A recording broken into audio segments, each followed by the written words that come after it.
မင်္ဂလာပါဆရာမကတော့တကုံတက္ကသိုလ်ရုက္ခဗေဒဌာနမှာကတိကဒေါက်တာလက်ဝင်အောင်ဖြစ်ပါတယ်ဆရာမပို့ချမယ့်သင်ခန်းစာကတော့ VOS 3108 Advanced Genetic ဖက်စာအုပ်မှာခရိုမိုဆိုးကြောင်းကိုပို့ချပေးမှာဖြစ်ပါတယ်ခရိုမိုဆိုး What is chromosome ခရိုမိုဆိုးဆိုတာဘာလဲ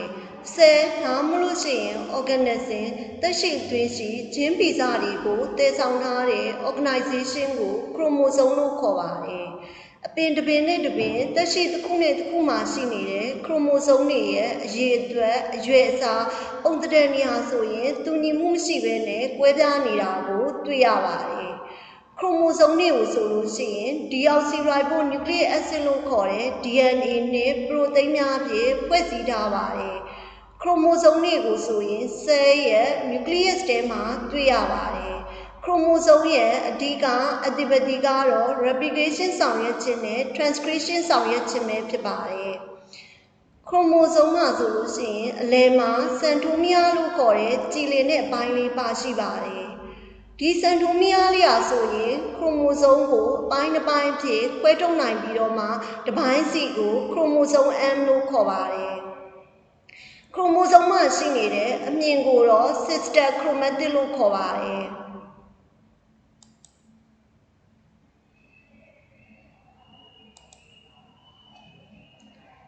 သက်ရှိတွေကို prokaryotic cell ဒါမှမဟုတ်ရှင် eukaryotic cell များဖြင့်ဖွဲ့စည်းထားတဲ့အတွက်ကြောင့်မလို့ prokaryotic chromosome နဲ့ eukaryotic chromosome ဆိုပြီးတော့မှ chromosome မျိုးစား2မျိုးရှိပါတယ်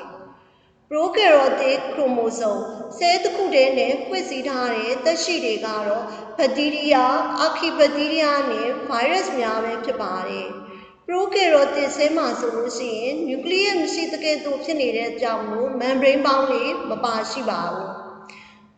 prokaryotic chromosome ကို cell ရဲ့ cytoplasm သို့မဟုတ် nucleus ထဲမှာတွေ့ရပါတယ်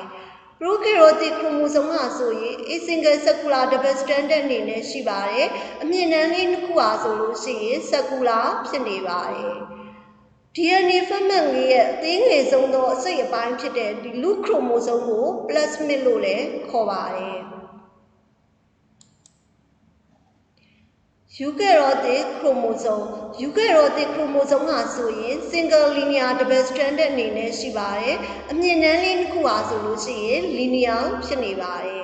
eukaryotic chromosome ကိုဆိုရင် cell ရဲ့ nucleus ထဲမှာတွေ့ရပါတယ် eukaryotic chromosome ကိုဆိုရင် protein ထွက်ပေါင်းတွေဖြစ်တဲ့ chromatin နဲ့ nucleoprotein များဖြင့်ဖွဲ့စည်းထားပါတယ်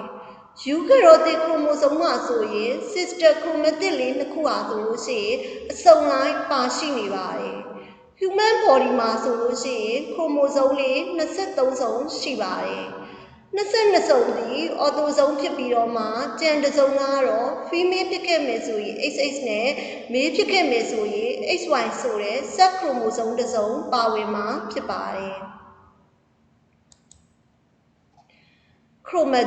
chromatin ဆိုတာကတော့ DNA နဲ့ protein များပေါင်းစပ်ပါဝင်ဖွဲ့စည်းထားခြင်းကို chromatin လို့ခေါ်ပါတယ် chromatin မျိုးစား2မျိုးရှိပါတယ် euchromatin နဲ့ heterochromatin များပဲဖြစ်ပါတယ် euchromatin နဲ့ heterochromatin များဟာဆိုရင် chromatin ရဲ့ဆင့်ထွက်လာတဲ့အပိုင်းလေးပဲဖြစ်ပါတယ် euchromatin ရဲ့ structure ကိုကြည့်မယ်ဆိုရင် loose ဖြစ်နေပြီးတော့မှ heterochromatin ရဲ့ structure ကိုကြည့်မယ်ဆိုလို့ရှိရင် condense ဖြစ်နေတာကိုတွေ့ရပါမယ် euchromatin နဲ့ heterochromatin များဟာဆိုရင် chromosome ရဲ့အဓိကအစိတ်အပိုင်းဖြစ်ပြီးတော့မှ euchromatin ဟာဆိုရင်မျိုးရိုးဗီဇဆိုင်ရာစွမ်းဆောင်မှုပေးနိုင်တဲ့ပိုင်းပဲဖြစ်ပါတယ် nucleosome ဆိုတာကတော့ histone လေး8ခုကို DNA လေးကရစ်ပတ်ထားပါတယ်ဒါကြောင့်မလို့ DNA နဲ့ histone 8ခုပူးပေါင်းပါဝင်ဖွဲ့စည်းထားခြင်းကိုတော့ nucleosome လို့ခေါ်ပါတယ်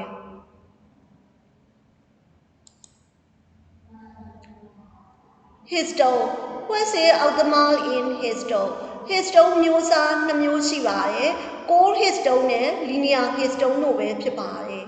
histone များဟာဆိုရင်အဓိကအားဖြင့် protein အုပ်စုတွေပဲဖြစ်ပါတယ် core histone ဆိုတာကတော့ H globular histone ဖြစ်တယ် H2A နှစ်ခု H2B နှစ်ခု H3 နှစ်ခု H4 နှစ်ခုဖွဲ့စည်းထားခြင်းပဲဖြစ်ပါတယ်။ကျန်တစ်ခုကတော့ linear histone ဖြစ်တဲ့ H1 histone ပဲဖြစ်ပါတယ်။ histone 8ခုကိုဆိုလို့ရှိရင် DNA လေးကရစ်ပတ်ထားပါတယ်။ရစ်ပတ်ထားတဲ့ DNA ထဲမှာဆိုလို့ရှိရင် base pair လေး146ခုဒါမှမဟုတ်လို့ရှိရင်148ခုပါဝင်ပါတယ်။အောက်တမာဆိုတာကတော့ histone 8ခုကိုအောက်တမာလို့ခေါ်ပါတယ်။ histone မှာဆိုလို့ရှိရင် arginine နဲ့ lysine ထွက်ပေါင်းတွေပါဝင်ပါတယ်။ histone ရဲ့အဓိကတာဝန်ကတော့ DNA တွေကို folding ဖြစ်စေပြီးတော့မှကျစ်လစ်သိပ်သည်းစေပါတယ်။ဒါအပြင် chromosome ရဲ့ပုံသဏ္ဍာန်တွေကိုထိန်းသိမ်းပေးတဲ့ chromatin တွေရဲ့ဖြစ်ပေါ်ဖို့ရန်အတွက်လည်းအထောက်အပံ့ဖြစ်စေပါတယ်။ How is DNA packaged into chromosome? အရိုးရှင်းဆုံးအဆင့်မှာဆိုလို့ရှိရင် chromatin များဟာ DNA ရဲ့ဆွဲချမှာဆိုလို့ရှိရင်အမြင့်နှန်းလေးအနေနဲ့တွေ့ရပါတယ်။ DNA နဲ့ histone ပေါင်းစပ်ပါဝင်ဖွဲ့စည်းပြီးတော့ nucleosome ဖြစ်လာပါတယ်။ nucleosome တစ်ခုစီမှာဆိုလို့ရှိရင် histone 8ခုပါဝင်ပါတယ်။ထို histone 8ခုကို DNA ကရစ်ပတ်ထားတဲ့အဆဟာဆိုရင် 1.65 ဆရှိပါတယ်။ nucleosome တစ်ခုနဲ့ H1 histone လေးပေါင်းစပ်ပါဝင်ဖွဲ့စည်းထားခြင်းကိုတော့ chromatosome လို့ခေါ်ပါတယ်။ nucleosome လေးဟာဆိုလို့ရှိရင်ရစ်ခွေနေတဲ့အခါမှာ fiber ရဲ့အမြင့်ဟာဆိုရင်30 nanometer ရှိပါတယ်။ဒီ30 nanometer ရှိတဲ့ fiber လေးဟာဆိုလို့ရှိရင် loose ဖြစ်လာတဲ့အခါမှာဆိုရင်300 nanometer ရှိပါတယ်။ဒီ300 nanometer ရှိတဲ့ fiber လေးဟာဆိုလို့ရှိရင်ကျစ်လစ်သိပ်သည်းစွာနဲ့ရစ်ခွေနေတဲ့အခါမှာဆိုရင်တော့ fiber ရဲ့အကျယ်ဟာ250 nanometer ပဲရှိပါတယ်။ဒီကျစ်လစ်သိပ်သည်းစွာနဲ့ဖွဲ့စည်းထားတဲ့250 nanometer ရှိနေတဲ့ fiber ကနေပြီးတော့မှ chromatin များဖြင့်ဖွဲ့စည်းထားတဲ့ chromosome လေးတစ်ခုကိုထုတ်ပေးပါတယ်။ Chemical study locates DNA in chromosome. Nucleic acid ဆိုတာကတော့ cell တွေကြီးထွားဖို့နဲ့မျိုးပွားဖို့ရန်အတွက် information တွေကိုတူလောင်ထားတဲ့ molecule ပဲဖြစ်ပါတယ်။ nucleic acid 2မျိုးရှိပါတယ်။ ribonucleic acid RNA နဲ့ deoxyribonucleic acid DNA တို့ပဲဖြစ်ပါတယ်။ ribonucleic acid RNA မှာဆိုလို့ရှိရင် ribose sugar ပါဝင်ပါမယ်။ base အနေနဲ့ကတော့ adenine, uracil, cytosine နဲ့ guanine တွေပါဝင်ပါမယ်။ RNA ရဲ့ဆွဲချကိုကြည့်မယ်ဆိုလို့ရှိရင်တော့ single helix ပဲဖြစ်ပါတယ်။ deoxyribonucleic acid DNA မှာဆိုလို့ရှိရင်တော့ deoxyribose sugar လေးပါဝင်ပါမယ်။ base အနေနဲ့ကတော့ adenine, thymine, cytosine နဲ့ guanine တွေပါဝင်ပါမယ်။ DNA ရဲ့ဆွဲချကိုကြည့်မယ်ဆိုလို့ရှိရင်တော့ double helix ပဲဖြစ်ပါတယ်။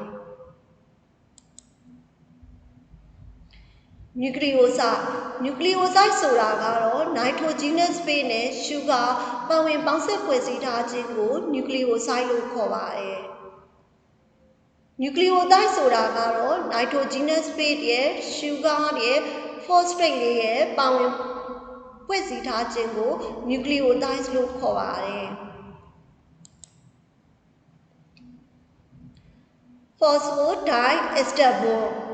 ပထမဆုံးမှာဆိုလို့ရှိရင် deoxyribose sugar နဲ့ base နဲ့ချိတ်ဆက်လိုက်ပါမယ်။ပြီးတဲ့အခါမှာဆိုလို့ရှိရင် deoxyribose sugar ရဲ့ base ရဲ့နဲ့ phosphate group လေးရဲ့ချိတ်ဆက်လိုက်ပါမယ်။အဲ့လိုမျိုးချိတ်ဆက်တဲ့အခါမှာဆိုလို့ရှိရင် base 2မျိုးရှိပါတယ်။ pyrimidine base နဲ့ purine base တို့ပဲဖြစ်ပါတယ်။ pyrimidine မှာဆိုလို့ရှိရင် carbon nitrogen ring လေးတစ်ခုပဲပါရှိပါတယ်။ purine မှာဆိုလို့ရှိရင်တော့ carbon nitrogen ring လေး2ခုပါရှိပါတယ်။ nucleotide links in directional chain DNA ရဲ့ nucleotide မှာဆိုလို့ရှိရင် phosphate တွေ sugar များဖြင့်ဖွဲ့စည်းထားပါတယ်။ဒီ phosphate တွေနဲ့ sugar တွေဟာဆိုလို့ရှိရင်3 prime နဲ့5 prime တွေမှာချိတ်ဆက်ထားကြပါတယ်။အဲ့လိုမျိုးချိတ်ဆက်ထားတဲ့ linkage ကိုဆိုလို့ရှိရင် phosphodiester bond လို့ခေါ်ပါတယ်။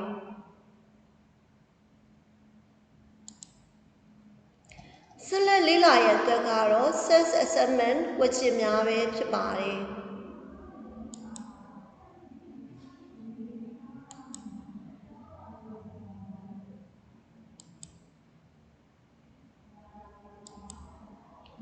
ကျေးဇူးတင်ပါတယ်